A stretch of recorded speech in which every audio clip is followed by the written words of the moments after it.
ഞങ്ങൾ അപ്ലോഡ് ചെയ്യുന്ന വീഡിയോസ് നിങ്ങളിലെത്താൻ ഈ ചാനൽ ഇന്ന് തന്നെ സബ്സ്ക്രൈബ് ചെയ്യണം. അതോടൊപ്പം ബെല്ലൈക്കൺ പ്രസ് ചെയ്യാൻ മറക്കരുത്. 50 വർഷക്കാലമായി സിനിമാ ലോകത്ത് നിറഞ്ഞു നിൽക്കുന്ന നടൻ രജനികാന്ത് കെ ബാലചന്ദർ സംവിധാനം ചെയ്ത അപൂർവ രാഗങ്ങൾ എന്ന ചിത്രത്തിലൂടെയാണ് തന്റെ സിനിമാ ജീവിതം ആരംഭിക്കുന്നത്. കമലഹാസന്റെ വില്ലനായി കരിയറിന്റെ തുടക്കത്തിൽ നിരവധി ചിത്രങ്ങൾ ചെയ്തെങ്കിലും പിന്നീട് നായകവേഷത്തിലും തിളങ്ങി. തുടർന്ന് വളരെ വേഗത്തിൽ തന്നെയായിരുന്നു രജനികാന്ത് എന്ന തരംഗം ഇന്ത്യൻ സിനിമയിൽ തന്നെ പടർന്നു പന്തലിച്ചത്. മറ്റു നടന്മാരിൽ നിന്നും വ്യത്യസ്തമായ രീതിയിൽ തന്റേതായ അഭിനയ ശൈലി കൊണ്ടുവന്ന രജനി പ്രേക്ഷകർക്കിടയിൽ സ്റ്റൈൽമാനായി മാറി. രജനിയുടെ ഓരോ സിനിമകളും തമിഴ്നാട്ടിൽ ആഘോഷമായി മാറുകയും ചെയ്തു. അണ്ണാമലൈ എന്ന ചിത്രത്തിലൂടെ സൂപ്പർ സ്റ്റാർ എന്ന ടൈറ്റിലും രജനിയുടെ പേരിനോടൊപ്പം ചേർന്നു. വർഷങ്ങൾ കഴിഞ്ഞിട്ടും ഇന്നും രജനിയുടെ സ്റ്റൈലിനും ആക്ഷനും പകരം വയ്ക്കാൻ മറ്റൊരു നടനും സാധിച്ചിട്ടില്ല. ഇപ്പോഴിതാ തന്റെ അടുത്ത ചിത്രത്തിലൂടെ ഇന്ത്യൻ സിനിമയിൽ ഏറ്റവും അധികം പ്രതിഫലം വാങ്ങുന്ന നടനായി രജനികാന്ത് മാറി എന്നാണ് റിപ്പോർട്ടുകൾ.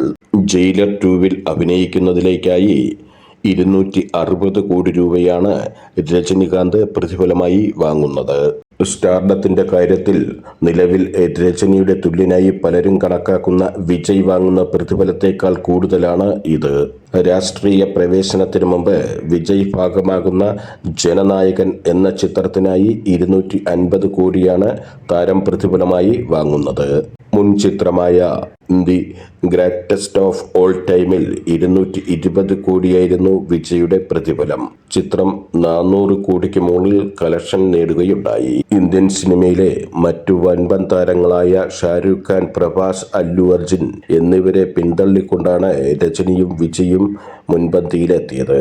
എന്നാൽ അല്ലു അർജുൻ, പ്രഭാസ് എന്നിവർ തങ്ങളുടെ പ്രതിഫലത്തിന്റെ കാര്യത്തിൽ അടുത്തിടെ മാറ്റം വരുത്തിയിരുന്നു. പുഷ്പ 2 എന്ന ചിത്രത്തിൽ പ്രതിഫലത്തിന് പകരം ലാഭത്തിന്റെ ഷെയറാണ് അല്ലു അർജുൻ വാങ്ങിയത്.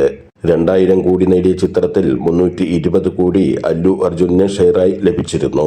അല്ലുവിന്റെ അടുത്ത ചിത്രത്തിലും ഇതേ രീതിയാണ് താരം പിന്തുടരുന്നത്. അഗ്നി സംവിധാനം ചെയ്യുന്ന ചിത്രത്തിൽ ലാഭത്തിന്റെ 15% തനിക്ക് വേണമെന്നാണ് അല്ലു ആവശ്യപ്പെട്ടിട്ടുള്ളത്. സംവിധായകൻ അഗ്നിയും 10% ആവശ്യപ്പെട്ടിട്ടുണ്ടെന്നാണ് റിപ്പോർട്ടുകൾ. ഞങ്ങൾ അപ്ലോഡ് ചെയ്യുന്ന വീഡിയോസ് നിങ്ങളിലെത്താൻ ഈ ചാനൽ ഇന്ന് തന്നെ സബ്സ്ക്രൈബ് ചെയ്യണം. അതോടൊപ്പം ബെല്ലൈക്കൺ പ്രസ് ചെയ്യാൻ മറക്കരുത്.